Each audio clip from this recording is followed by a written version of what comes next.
भिवंडी को ढाबों की नगरी कहा जाता है और अब इस नगरी में शुरू हुआ है सबसे बड़ा और सबसे शानदार ढाबा जलसा ढाबा, जहां आपको अरेबिक, मुगलाई, इंडियन, कॉन्टिनेंटल और सी फूड सभी मिलेंगे, वो भी लाइव किचन के नज़ारे के साथ।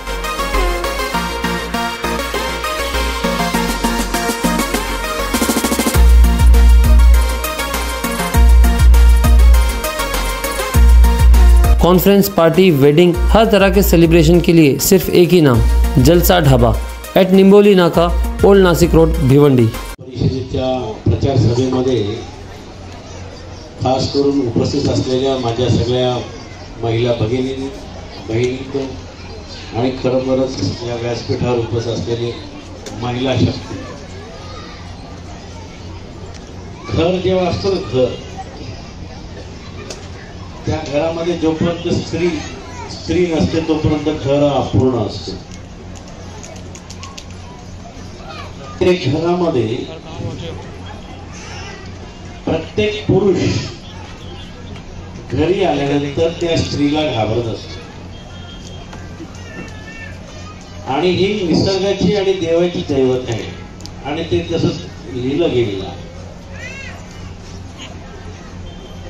शंकरदेव सुद्धा पार्वती मातेला घाबरायचे। तर ही जी शक्ती आहे, जर एखादा मुलगा जर ह्याच्या चप्पलीने मारतो तर तो काही एवढा विशेष फरक पडत नाही, परंतु जेव्हा एखादी महिला चप्पल घेऊन दुसऱ्याच्या कानपडात मारते तर ती प्रसिद्धी फार होते आणि ती लाजणीक असते। म्हणजे एवढी शक्ती आहे महिलांमध्ये, एवढी ताकद आहे।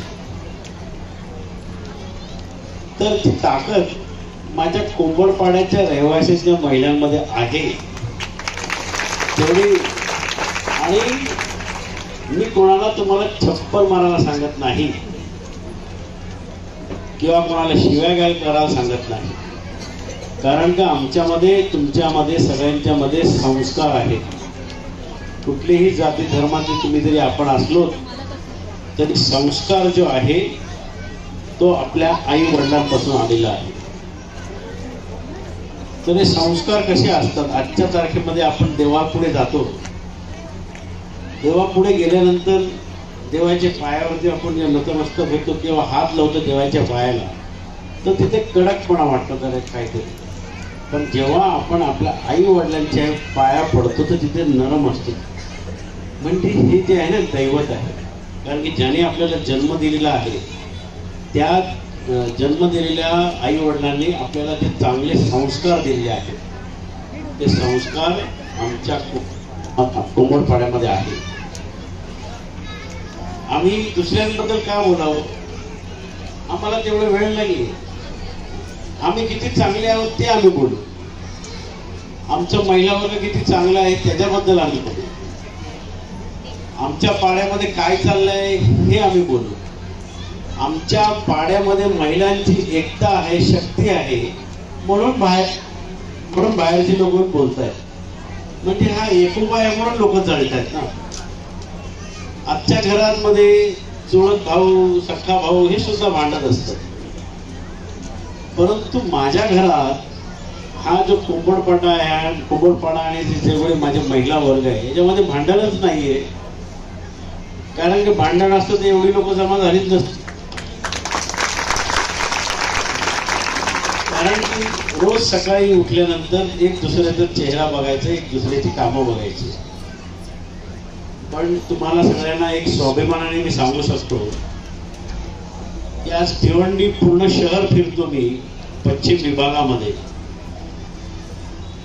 तुमचं सगळ्यांचं लोक नाव काढतात। का नाव काढतायत की पाटील तुमचं एवढं वॉर्ड स्वच्छ कसं आहे? म्हटलं आमच्याकडे संस्कार आहेत महिलांमध्ये। सकाळी महिला उठल्यानंतर बाहेरचं अंगण झाडून काढते, पाण्याने धुवून काढते आणि रांगोळी वगैरे काढते, म्हणून माझं शहर, माझा वॉर्ड स्वच्छ आहे। मी स्वच्छ नाही ठेवत, माझी महिला आहे, तिथे राहणारी महिला आहे ते स्वच्छ ठेवतात, म्हणून तुमच्यामुळे मला नाव मिळतो शहरामध्ये। म्हणून हे तुमचा चांगलेपणा आहे, हे संस्कार म्हणतायत त्याला।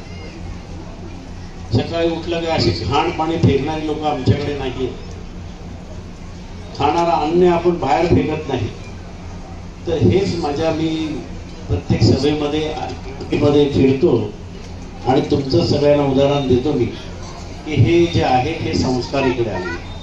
हा शब्द मी संस्कार का सारखा बोलतो याचा अर्थ तुम्हाला कळत असेल की तुमच्यामधली जी आदरणी जी आहे त्याचं उदाहरण आहे. कारण की बाहेरचे असंस्कारी लोक आमच्याकडे येतात आणि आमच्या लोकांबद्दल बोलतात ते हे काही योग्य नाही. मी सॉफ्ट बोलतो. आम्हाला तेवढी भांडण आम्हाला आयुष्यात कधी जमलेलं नाही. ना करता येत नाही जमणार पण नाही. आलं ठीक आहे, शिव्या देऊन गेलं ठीक आहे, कर तुला काय करायचं ते. आम्ही फक्त काही नेहमी मतं मागण्याकरता आम्ही तुम्हाला कधी जमा केलेलं नाही, की तुम्हाला कधी बोलवलं नाही. आम्ही प्रत्येक सण साजरा करतो. आमची महिला वर्ग आमचा वॉर्ड प्रत्येक सण साजरा करतो. आम्ही नेहमी कधी फक्त वोट मागण्याकरता कधी साजरं पण करत नाही. आम्ही गणपती असला तरी आमची महिला गणपती उत्सव साजरा करते. नवरात्र उत्सव आला की नवरात्र उत्सव आमची महिला साजरा करते. दिवाळी आली की दिवाळी महिला आमच्या सगळं साजरा करतात. आणि हे 5 वर्षानंतर एकदा येतात शिव्या गाड्या करण्याकरता तुमच्याकडे फक्त मतं मागताय. तर हे संस्कार नाही. हे संस्कार तुमच्या आमच्यामध्ये. तर हे जे राजकारण आहे तर राजकारणाची खेळी नाही खेळत. परंतु मी आज तुम्हाला एक चांगला शब्द देतो. शब्द काय देतो की आपण कोल्हेकरला निवडून दिलं. कोल्हेकर माझ्या विरोधात गेले. मला नाही माहिती आयुष्यात त्यांना मी काय वाईट केलं. मला असं आठवत नाही. माझे दुश्मन मला येऊन शिवाय देतात त्यांचं नाव वाईट केलं तर कोल्हेकरचं मी काय वाईट करणार आहे. कारण की ते आम्हाला जमतच नाही. म्हणून आमदारकी इलेक्शन झाल्यानंतर आपल्या येणारे नगरसेवकाचं इलेक्शन. तर अशी कुठली महिला जी इच्छुक असेल त्या लोकांनी आपलं नाव द्यायचं आणि तिथे विलास पाटील पार्शलिटी करणार नाही. विलास पाटील नाही की तुमची शक्ती आहे, तुमची ताकद आहे म्हणून विलास पाटील.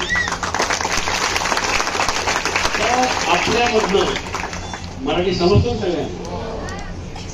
अशी कुठली महिला आहे जिथे काम करायची इच्छा असेल तर अशा काही ठराविक महिलांच्या आपण चिठ्ठ्या काढायच्या. त्या चिठ्ठीमधून एक चिठ्ठी काढायची.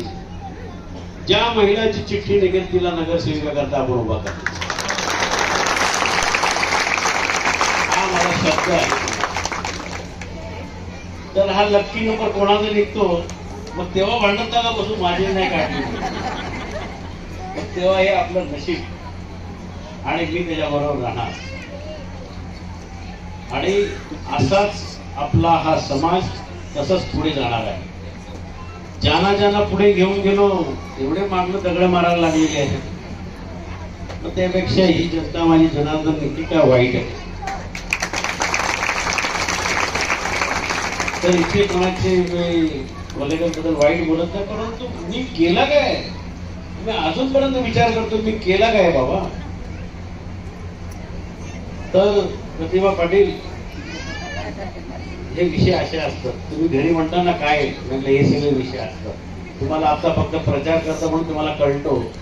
परंतु आम्ही सहन करतो.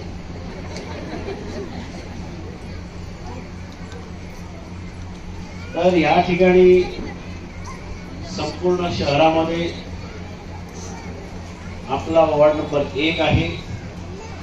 लोक म्हणतात तुम्ही हिंदू मतं किती आणणार. आम्हाला जवळ 15,000 इतकं मतदान होणार. त्यात 12,000 मतं मी म्हटलं मी घेणार आणि तुमच्या जीवावरती. हा आपला कुंभरपाडा रहिवासी जेवढे आहे समजा इथे 10,000 मतं पडली तर 9,990 मतं मी घेईन. एवढी मला खात्री तुमच्यावरती विश्वास आहे. आणि ह्या विश्वासावरच मी अपक्ष